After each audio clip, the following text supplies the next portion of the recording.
അല്ലല്ല, ഇവിടെ ഇവിടെ ഇവിടെ അതൊന്നല്ല ചർച്ച സഖാബി. അങ്ങനെ നിങ്ങൾ ചർച്ച വഴി മാറ്റി വിടുവൊന്നും വേണ്ട. ഇവിടെ മുനവലരി തങ്ങളെ മകള് പള്ളിയിൽ പോകാൻ വേണ്ടി പറഞ്ഞ കാര്യങ്ങളൊന്നല്ല ഇവിടുത്തെ ചർച്ച. ഇവിടെ അതല്ല ഇപ്പൊ എല്ലാം ചർച്ച ചെയ്യേണ്ടത്. അതൊരു ഒരു സമുദായത്തിലെ വിശ്വാസ പ്രമാണങ്ങളെ ബാധിച്ച വിഷയങ്ങളാണ്. അത് അതിന്റെ വഴിക്ക് അതിനെപ്പറ്റി അറിയുന്ന പണ്ഡിതന്മാരും മത മേലധ്യക്ഷന്മാരും അതിനെപ്പറ്റി അഭിപ്രായം പറയും. അതങ്ങനെ ഉണ്ട്. അതൊന്നല്ല പഞ്ചായത്ത് തെരഞ്ഞെടുപ്പ് കേരളത്തിലെ ജനങ്ങളെ ബാധിക്കുന്ന വിഷയം. അതൊക്കെ കയ്യിലാണ് വെക്കും. അതൊക്കെ കയ്യിലാണ് വെക്കും. മുസ്ലിം പെൺകുട്ടികളെ തലയിലെ തട്ടം ഞങ്ങളെ പ്രവർത്തനം കൊണ്ടാണ് ഊരിയെന്ന് പറഞ്ഞത്. നിങ്ങൾക്ക് എന്ത് അവകാശമാണ് മുസ്ലിം പെൺകുട്ടികൾ വള്ളിയിൽ പോകുന്നതിനെ പറ്റി വിവാദമായ ചർച്ചയിലേക്ക് പങ്കെടുക്കുക? അതൊക്കെ മാറ്റിയേക്ക്. ഇവിടുത്തെ വിഷയം അതല്ല. ഇവിടുത്തെ വിഷയം പിണറായി വിജയൻ അധികാരത്തിൽ വരുമ്പോൾ 1 കിലോ അരിക്ക് എത്രയായിരുന്നു പൈസ? LDF വന്നാൽ എല്ലാം ശരിയാക്കുമെന്ന് പറഞ്ഞ നിങ്ങൾ അധികാരത്തിൽ വരുമ്പോൾ 1 കിലോ അരിക്ക് എത്രയായിരുന്നു പൈസ? 1 കിലോ വെളിച്ചെണ്ണയ്ക്ക് എത്രയായിരുന്നു പൈസ? 1 കിലോ ചായപ്പൊടിക്ക് എത്രയായിരുന്നു പൈസ? 1 കിലോ മുളക് പൊടിക്ക് എത്രയായിരുന്നു പൈസ? 1 കിലോ പഞ്ചാരക്ക് എത്രയായിരുന്നു പൈസ? 1 കിലോ കടുകിന് എത്രയായിരുന്നു പൈസ? അതുകൊണ്ട് കണക്കൂട്ട്. നിത്യോപയോഗ സാധനങ്ങളെ വില ഇങ്ങനെ 5 ഇരട്ടി കൂട്ടി പാവപ്പെട്ട ജനങ്ങളെ കൊള്ളയടിച്ച അല്ലെങ്കിൽ അവരെ മുച്ചൂടും നശിപ്പിച്ച ഒരു ഗവൺമെന്റ് കേരളത്തിന്റെ ചരിത്രത്തിലുണ്ടോ? ഉണ്ടെങ്കിൽ അതിന് മറുപടി പറ. ഉണ്ടെങ്കിലും മറുപടി പറ. ഇനി മറ്റു മേഖല എടുത്ത് പരിശോധിച്ച് നോക്ക്. ഉമ്മൻചാണ്ടി സർക്കാർ കൊണ്ടുവന്നിട്ടുള്ള എത്ര കാര്യങ്ങൾ ഇവിടെ തിരസ്കരിച്ചു പോയിട്ടുണ്ട്, ഇവിടെ ഇല്ലാതായി പോയിട്ടുണ്ട്. കാരുണ്യ സംവിധാനം എടുത്തു. ക്യാൻസർ രോഗികൾക്കുള്ള കാരുണ്യ സംവിധാനം ഇപ്പൊ നിലവിലുണ്ടോ? ഉണ്ടോ? അംഗവൈകല്യമുള്ളവർക്കുണ്ടായിരുന്ന ആനുകൂല്യം ഇപ്പൊ കേരളത്തിൽ നിലവിലുണ്ടോ? സ്കൂളുകളിൽ ദംസം ഗ്രാൻഡും ന്യൂനപക്ഷ സമുദായത്തിനുള്ള സ്കോളർഷിപ്പ് ഇപ്പോൾ കൊടുക്കുന്നുണ്ടോ? ഡയാലിസിസ് രോഗികൾക്കുള്ള സഹായങ്ങൾ ഇപ്പൊ ഉണ്ടോ? അനാഥ മക്കൾക്ക് ഉണ്ടായിരുന്ന സഹായങ്ങൾ ഇപ്പൊ കൊടുക്കുന്നുണ്ടോ? ഓട്ടോറിക്ഷ തൊഴിലാളികൾ ക്ഷേമനിധി ഇപ്പൊ ഉണ്ടോ? അവർ അടച്ച പൈസ നിങ്ങളുടെ കയ്യിലുണ്ടോ? നിങ്ങൾ അടിച്ചു മാറ്റിയിട്ടില്ലേ? ഇല്ലേ? കർഷക തൊഴിലാളി പെൻഷൻ കൊടുക്കുന്നുണ്ടോ? പിന്നെ നിർമ്മാണ മേഖലയിൽ തൊഴിലാളികൾക്ക് നിങ്ങൾ പെൻഷൻ കൊടുക്കുന്നുണ്ടോ? നിങ്ങളൊന്ന് പറയാം. നിങ്ങൾ ചെയ്ത കാര്യങ്ങൾ ഗ്രൂപ്പിൽ പറ. ഇനി ആരോഗ്യ മേഖല എടുത്ത് നിങ്ങൾ പരിശോധിച്ച് നോക്ക്. കേരളത്തിന്റെ ചരിത്രത്തിൽ ഹോസ്പിറ്റലിന്റെ കെട്ടിടം പണി രോഗി മരിച്ചിരുന്നോ? കേരളത്തിന്റെ ചരിത്രത്തിൽ ഓപ്പറേഷൻ ചെയ്ത രോഗിന്റെ വയറ്റിലേക്ക് എല്ലാ ഉപകരണങ്ങളും വെച്ച് കെട്ടി നിങ്ങൾ പറഞ്ഞു വിട്ടിരുന്നോ? കേരളത്തിന്റെ ചരിത്രത്തിൽ കണ്ണിന് പരിശോധിക്കാൻ വന്ന രോഗിന്റെ കൈ മുറിച്ചു മാറ്റിയിരുന്നോ?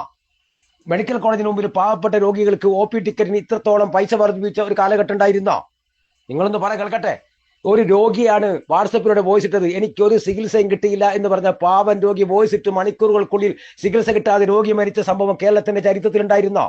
ഇങ്ങനെ ആരോഗ്യ മേഖല തകർന്ന ഒരു കാലഘട്ടം നിങ്ങൾ ഓർമ്മയിലുണ്ടോ? നിങ്ങൾ പറയും. ഇനി പൊതുമരാമത്ത് എടുത്ത് നിങ്ങൾ പരിശോധിച്ച് നോക്ക്. റോഡിന്റെ കാര്യം എന്താണ്? ഓരോ റോഡും വോട്ട് കിട്ടാൻ വേണ്ടിയിട്ട് ഉദ്ഘാടനം ചെയ്ത് പോകുമ്പം ഒരു റോഡിലൂടെ മനുഷ്യന് ധൈര്യത്തിൽ ഈ റോഡ് ഇടിഞ്ഞു പോകില്ല എന്ന് വിചാരിച്ച് വണ്ടി ഓടിക്കാൻ പറ്റുന്ന സാഹചര്യമാണോ? എത്ര സ്ഥലങ്ങളിൽ നിങ്ങൾ ഉദ്ഘാടനം ചെയ്ത റോഡുകൾ പൊട്ടിപ്പൊളിഞ്ഞു പോണു. അപ്പൊ നിങ്ങൾ പറയുന്നത് നാഷണൽ ഹൈവേ ആണ്, കേന്ദ്രത്തിന്റെ ആണ്. ഉദ്ഘാടനം ചെയ്യുമ്പോൾ അമ്മോശന്റെയും ബിയാപ്പളിനെയും വോട്ടം വെച്ചിട്ടല്ലേ നിങ്ങൾ ആർമാദിച്ചത്? നിങ്ങൾ ആരെയാണ് വിഡ്ഢികളാക്കാൻ വേണ്ടി വരുന്നത്?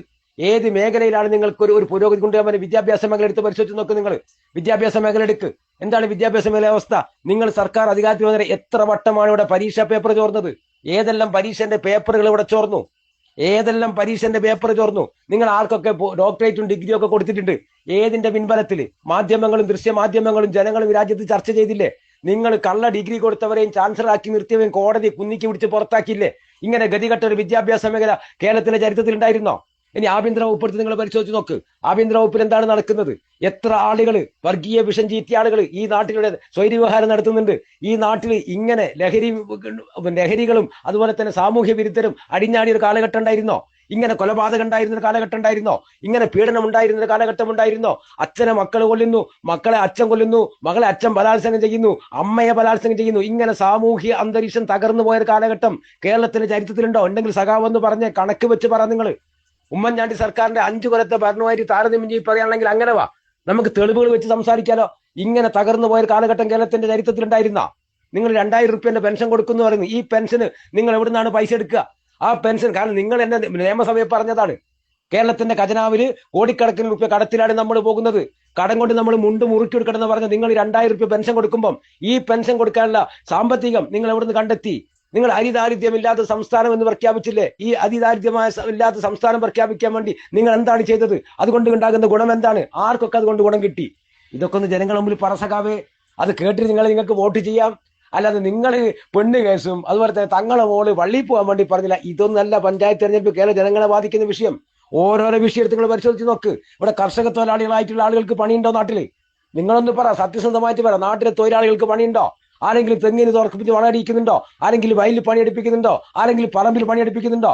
നമ്മുടെ നാട്ടിലൊക്കെ നമ്മൾ കണ്ട ഒരു സംവിധാനം ഉണ്ടായിരുന്നു, ഈ പ്രാദേശിക കോൺട്രാക്ടർ സംവിധാനം അല്ലേ? ഒരു പ്രാദേശിക കോൺട്രാക്ടർ, അദ്ദേഹം റോഡിന്റെ പാച്ച് വർക്കിംഗ് നടത്തും, അല്ലെങ്കിൽ അങ്ങനത്തെ ചെറിയ ചെറിയ പണികളെടുക്കും. അദ്ദേഹത്തിന്റെ കീഴിൽ കുറെ തൊഴിലാളികൾ ഉണ്ടാകും. അങ്ങനെ പോകുന്ന ഒരു സംവിധാനം ഉണ്ടായിരുന്നു. നിങ്ങൾ എവിടെയെങ്കിലും കാണുന്നുണ്ടോ? വരാ എന്താ സംഭവിച്ചത്? നിങ്ങൾ ഊരാളുങ്കൽ പോലെയുള്ള കമ്പനികൾക്ക് കോൺട്രാക്ട് കൊടുത്തിട്ട് നിങ്ങൾ കോടിക്കണക്കിന് രൂപ അടിച്ചു മാറ്റി നിങ്ങൾ സമ്പന്നരാകാണ്. പാവപ്പെട്ട ആളുകൾ ഇപ്പോഴും കഷ്ടപ്പാടിലാണ്. ഈ 10 കൊല്ലത്തെ ഭരണത്തിൽ ഒരു ഗതിയും പരഗതിയും ഇല്ലാതെ പാവപ്പെട്ട ജനങ്ങൾ ഇങ്ങനെ കഷ്ടപ്പെടുകയാണ്. ഇല്ലാന്ന് പറയാൻ പറ്റും നിങ്ങൾക്ക്. അതൊന്നും ചർച്ച ചെയ്യാണ്ട്, അതൊന്നും പറയാണ്ട്, പെണ്ണ് കേസും അതുപോലെ തന്നെ പള്ളിയിൽ പോകാത്ത ചർച്ച ഇതൊന്നല്ല. ഇതൊരു തദ്ദേശ സ്വയംഭരണ സ്ഥാപനങ്ങളിലേക്ക് നടക്കുന്ന തെരഞ്ഞെടുപ്പാണ്. നാട്ടിലെ ജനങ്ങളുമായിട്ട് അഭേദ്യമായി ബന്ധപ്പെട്ട ഒരു തെരഞ്ഞെടുപ്പാണ്. ഈ തെരഞ്ഞെടുപ്പ് ചർച്ച ചെയ്യേണ്ടത് നിങ്ങൾ 10 കൊല്ലം ഭരിച്ചിട്ട് പാവപ്പെട്ട ജനങ്ങൾ കിട്ടിയ ഉപകാരമാണ് ചെയ്യേണ്ടത്. കറണ്ടിന്റെ പൈസ നിങ്ങൾ കൂട്ടിയില്ലേ? കറണ്ടിന്റെ പൈസ കൂട്ടിയില്ലേ? ബസ് ചാർജ് നിങ്ങൾ കൂട്ടിയില്ലേ? പെട്രോൾ 2 റുപ്യ നിങ്ങൾ സെസ് വർദ്ധിപ്പിച്ചില്ലേ? ഏതെല്ലാം രൂപത്തിൽ നിങ്ങൾ ജനങ്ങളെ വിഡ്ഢികളാക്കി? ഒന്ന് പറ. എന്നിട്ട് എന്തൊക്കെ വിടുവായുത്തങ്ങളാണ് വന്ന് പറയുന്നത്? ഇതിനൊന്നും മറുപടി ഇല്ലെങ്കിലും മിണ്ടാതിരിക്കുക. അല്ലാണ്ട് വെറുതെ ജനങ്ങളെ വിഡ്ഢികളാക്കിയിട്ട് വോട്ട് കിട്ടുമെന്ന് വിചാരിച്ച് നിങ്ങൾ വരണ്ട.